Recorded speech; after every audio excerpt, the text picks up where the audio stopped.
Morning all of you. हम अलंकार पढ़ रहे थे। अलंकार प्रारंभ किया हुआ है। अर्थालंकार का उपमा अलंकार हमने अभी पढ़ा। उसके बाद अब अर्थालंकार द्वितीय भेद है रूपक अलंकार। उपमा अलंकार में क्या है? उपमेय उपमान में तुलना की जाती थी समान गुण के कारण। ओके, अब ये रूपक अलंकार, दोनों में थोड़ा सा अंतर है, ध्यान देने की जरूरत है। उपमा में तो तुलना की गई समान गुण के कारण, पर रूपक में दो वस्तुओं, दो गुणों या दो व्यक्तियों को रूप दे दिया जाता है, यानी दोनों में अभेद आरोप किया जाता है। अभेद यानी बिना अंतर किए हुए किसी वस्तु को एक ही मान लिया जाता है। जैसे राम और श्याम अलग अलग व्यक्ति हैं, उनकी अगर तुलना की जाए उपमा में, राम श्याम के समान है, तो ये उपमा हो गया। रूपक में क्या हो गया? रूपक में ऐसे करेंगे, राम श्याम ही है, यानी दोनों में कोई अंतर ही नहीं है। इस प्रकार उपमा अलंकार और रूपक अलंकार में थोड़ा सा अंतर है। एक में रूप दे दिया गया और एक में समान बताया गया। रूपक का अर्थ ही है रूप देना, रूपक, ठीक है, रूप देना यानी किसी में उपमान में अभेद आरोप करना। इसकी मैं 2-3 परिभाषाएं बताऊंगी, ध्यान से देखिएगा। अर्थालंकार का द्वितीय भेद रूपक, जहां उपमेय का उपमान के साथ अभेद आरोप किया गया हो। अभेद आरोप का मतलब है किसी काव्य में चमत्कार उत्पन्न करने के लिए उपमेय उपमान को बिना अंतर किए हुए आरोप देना, यानी एक ही मान लेना, वो होता है रूपक अलंकार। ओके, तो अलंकार होता है ये तो पता है, किसी काव्य में कभी सौंदर्य प्रकट करने के लिए अलंकार का प्रयोग करता है। सौंदर्य अर्थगत होता है, शब्दगत होता है, और दोनों में हो सकता है। तो ये अर्थगत सौंदर्य अपन पढ़ रहे हैं। अर्थगत सौंदर्य यानी अर्थ में सुंदरता। कवि अपने काव्य को रोचक, सुंदर और आकर्षक बनाने के लिए अलंकारों का प्रयोग करता है। रूपक अलंकार में उपमेय उपमान, उपमेय उपमान क्या होता है? दो व्यक्ति वस्तुओं की तुलना करना, मतलब दो वस्तुएं हैं, व्यक्ति है या गुण है या स्थिति है, परिस्थिति है। उपमेय उसे कहते हैं जिस व्यक्ति की तुलना की जाती है और जिससे की जाती है वो होता है उपमान। जैसे चंद्र मुख है, मुख को चांद मान लेना। ओके, मतलब इसमें मुख है उपमेय और उपमान है चंद्र। ओके, तो नेक्स्ट परिभाषा में एक और देने जा रही हूं, ध्यान से देखिएगा। जहां उपमेय और उपमान में एक रूपता दिखाकर, एक रूपता यानी एक ही बना देना, दोनों में से अभेद स्थापित किया जाता है। अभेद यानी बिना अंतर स्थापित करना, वहां रूपक अलंकार होता है। यद्यपि रूपक में उपमेय उपमान दोनों ही उपस्थित होते हैं, मतलब उपमेय उपमान दोनों होते हैं, ठीक है, किंतु अत्यधिक सादृश्य यानी समानता के कारण दोनों को एक ही दिखा दिया जाता है। आया रूपक से अलंकार सब में? रूपक में इन दो व्यक्तियों, वस्तुओं, गुणों में एक रूपता दिखा दी जाती है, दोनों को एक ही मान लिया जाता है। परिभाषा थर्ड, रूपक में प्रस्तुत वस्तु यानी उपमेय पर अप्रस्तुत वस्तु यानी उपमान को आरोपित किया जाता है। परिभाषा एज इट इज, बिना वर्ड चेंज किए, आपको याद होनी चाहिए, ठीक है। इस प्रकार उपमेय और उपमान में अभेद स्थापित किया जाता है। अभेद यानी बिना अंतर स्थापित किया जाता है। इसको और ज्यादा तरीके से हम उदाहरण के द्वारा समझेंगे। उदाहरण, मेरे नयन कमल बिनु जल के, कवि इसमें कह रहा है मेरे नयन यानी आंखें बिना कमल के समान। इस प्रकार जल के बिना कमल मुरझा जाता है, वैसे ही आंखें कमल के समान हो गई है, यानी आंखों पर कमल का आरोप दे दिया गया है। तो इसमें नयन है उपमेय, नयन यानी आंखें, उपमान दिया गया है कमल पर, यानी आंखों को कमल ही मान लिया गया है। तो यहाँ पे हो गया रूपक अलंकार। नेक्स्ट, कृष्णय कर स्वागत हेतु मिलाप करते हैं। कृष्णय कर का मतलब पत्ते, कर यानी हाथ। अपन किसी का स्वागत करते हैं, घर में कोई अतिथि आ रहा है तब तो हाथ हिलाकर उनका अभिवादन करते हैं। तो प्रकृति किस प्रकार किसी का अभिवादन करती है, इसमें वसंत ऋतु का अभिवादन के बारे में बोला गया है। तो पत्ते रूपी हाथ का स्वागत हिलाकर करें, प्रकृति पत्ते हिलाकर किसी का स्वागत कर रही है, यानी कृष्ण पत्ते कर यानी हाथ, यानी हाथ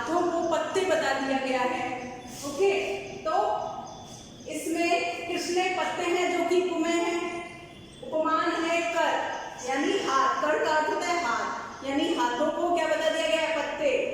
इस प्रकार यहाँ पे रूपक अलंकार है। रूपक अलंकार यानी रूप दे देना, समान व्यक्ति, समान वस्तु, समान गुण में आरोपित करना, अभेद आरोप करना, वो होता है रूपक अलंकार।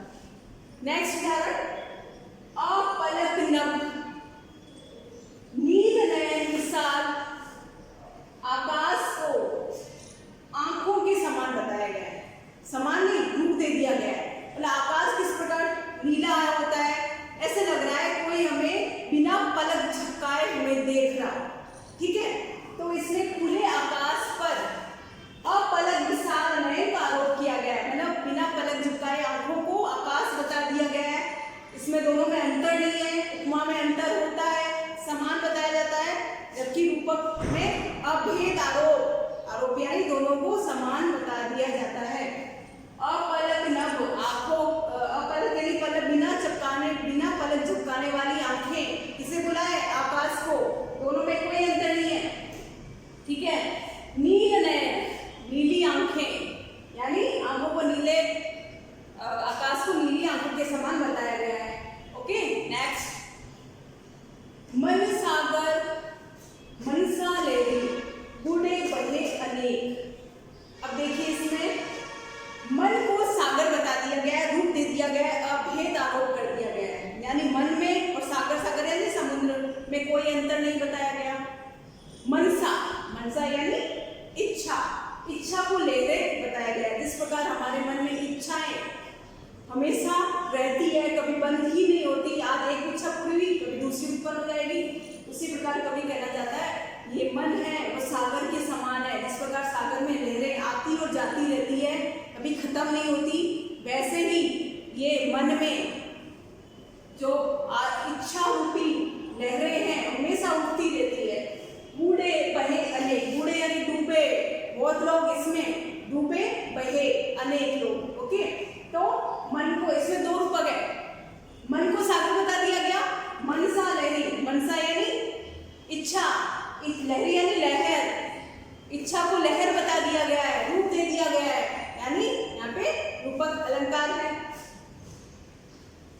विषय वारी मन मीन, भिन्न नहीं होत कभू पर एक, इसमें भी रूप दे दिया गया है। विषय यानी सांसारिक इच्छा, विषय को सांसारिक इच्छा दे गया है। वारी यानी पानी, सांसारिक इच्छा को पानी के समान बताया है।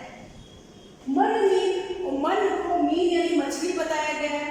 मछली कभी पानी के बिना जिंदा रह सकती है, नहीं रह सकती ना, वैसे मन बिना इच्छा के कभी नहीं रह सकता। भिन्न नहीं हो, भिन्न यानी कभी भी अलग नहीं हो सकता। कबू न पल एक, कभी भी एक पल के, जिस प्रकार मछली को अगर पानी में अलग कर दिया जाए किस तरह से तड़प तड़प के मर जाएगी, वैसे मन है जो मछली की, मन है जो मछली के समान है और सांसारिक इच्छाएं, विषय यानी इच्छाएं पानी के समान है। मतलब जिस प्रकार मन में हमेशा इच्छाएं जागृत होती रहती है, कभी भी हम एक पलक भी अलग नहीं कर सकते। तो यहाँ पे दो अलंकार है, विषय वारी, मन मीन। विषय को वारी बता दिया गया है, अभेद आरोप किया गया है। मन को मीन यानी मछली बता दिया गया है, यानी यहाँ पे रूपक अलंकार है। रूपक अलंकार में उपमेय उपमान में अभेद आरोप किया जाता है। रूपक का अर्थ होता है रूप देना। ओके,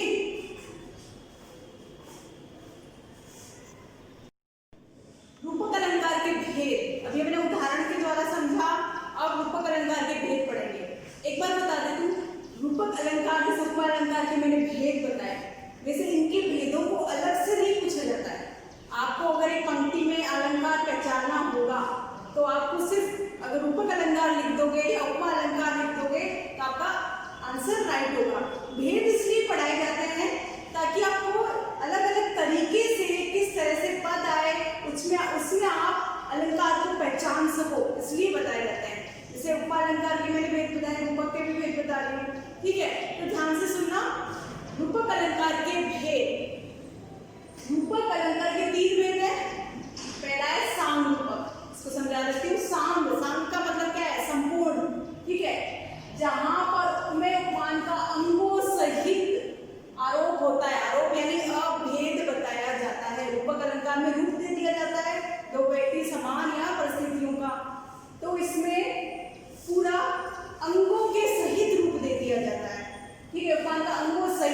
सांग का मतलब संपूर्ण। तो मैं उदाहरण बता देती हूँ। जितने कष्ट कंटकों में है, जिनका जीवन सुमन खिला।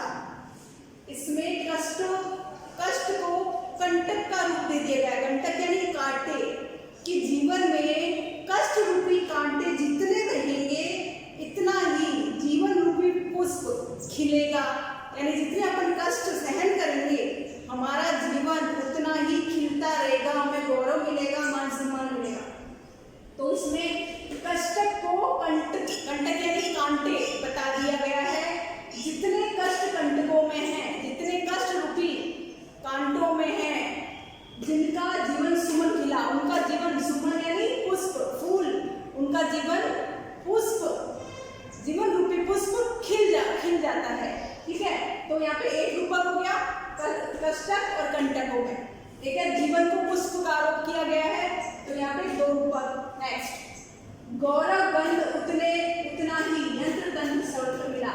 जैसे कोई भी पुष्प है, गुलाब का पुष्प देखा कभी, कितने कांटे होते हैं चारों तरफ, फिर भी वो कितना सुंदर खिलता है, कितनी सुगंध उसमें फैलती है।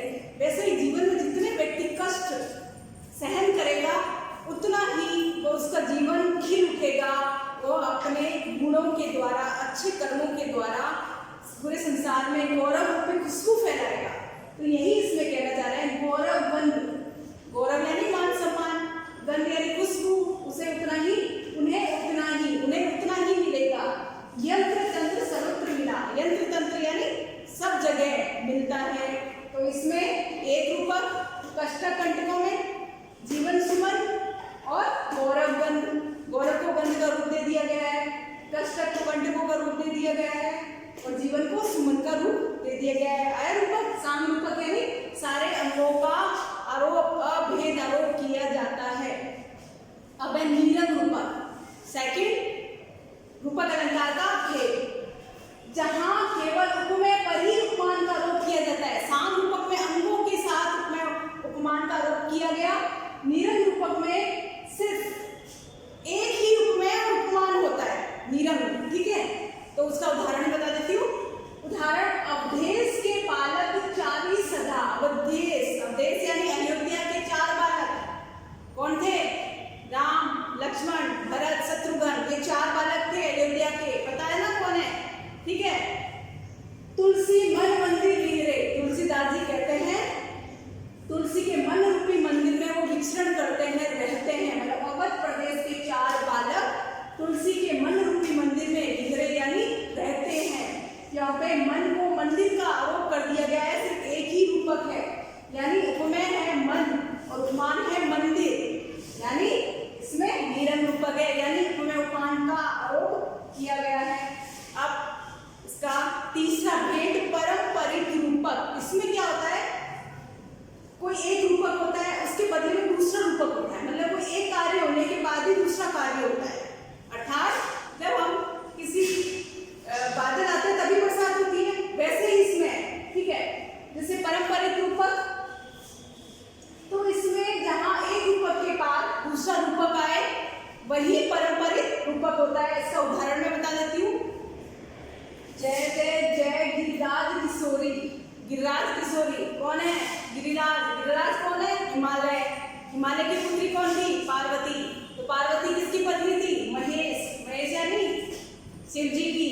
तो इसमें शिव जी गिरिराज किशोरी की जय जयकार कर रही है। ठीक है, जय महेश मुख चंद्र चकोरी। एक चकोर नाम का पक्षी होता है, वो चंद्रमा से प्रेम करता है।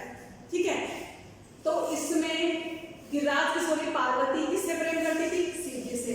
तो इसमें क्या बताया? महेश मुख, महेश का मुख चंद्र है, महेश को चांद का रूप दे दिया गया है। महेश यानी शिव जी को चांद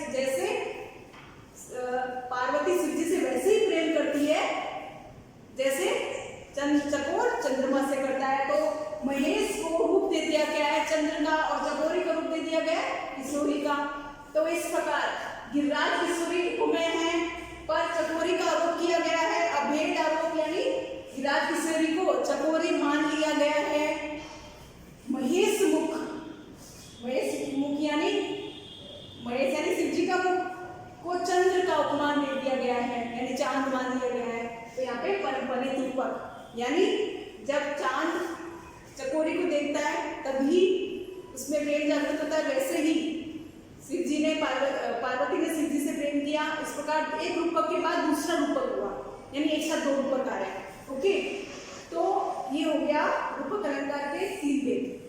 अब मैं रूपक अलंकार को और उदाहरण के द्वारा और समझाने की कोशिश करूंगी। प्रेम अतिथि, खड़ा द्वार पर, हृदय कपाट खोल दो तुम। प्रेम को अतिथि बताया गया है, रूप दे दिया गया है, यानी यहाँ पे रूपक अलंकार है। प्रेम में और अतिथि में कोई भी भेद नहीं किया गया है, कोई भी अंतर नहीं बताया गया है। मतलब अभी इस पंक्ति में कहना चाह रहा है प्रेम रूपी अतिथि द्वार पर खड़ा है।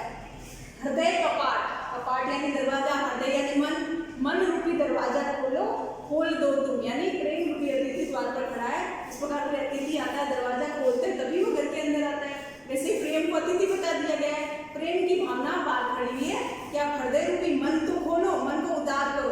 इसमें इस पंक्ति में प्रेम अतिथि रूपक, हृदय कपाट में रूपक। ओके, ये रूपक का उदाहरण।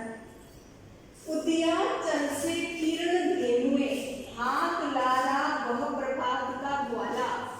उदयांचल, सूर्य जब सुबह सुबह उदय होता है तो किस प्रकार किरणें आती है, वैसे ही किरणें धेनु, किरणों को धेनु, धेनु बताया गया है। धेनु का आरोप किया गया है। धेनु क्या होती है? गाय, गाय को धेनु का आरोप कर दिया गया है।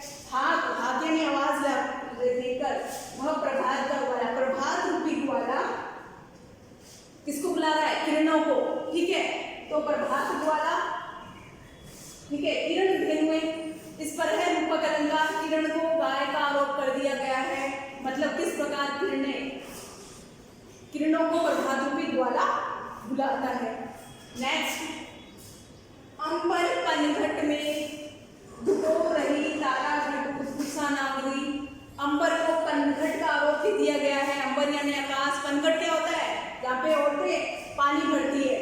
ठीक है, डुबो रही, इस प्रकार आकाश में उषा जब आती है, उषा की किरणें जब आती है तो तारे डूब जाते हैं। किस प्रकार डूबते हैं? जिस प्रकार एक स्त्री तालाब के किनारे पनघट में पानी का घड़ा पानी में डुबोती है, वैसे ही तारे डूब जाते हैं। तो अंबर और पनघट में रूपक अलंकार, तारा और घट में रूपक अलंकार, उषा और नागरी, नागरी का मतलब स्त्री, उषा सुबह की किरणें। तो इस प्रकार इसमें 3 रूपक अलंकार दे दिए गए हैं। ओके,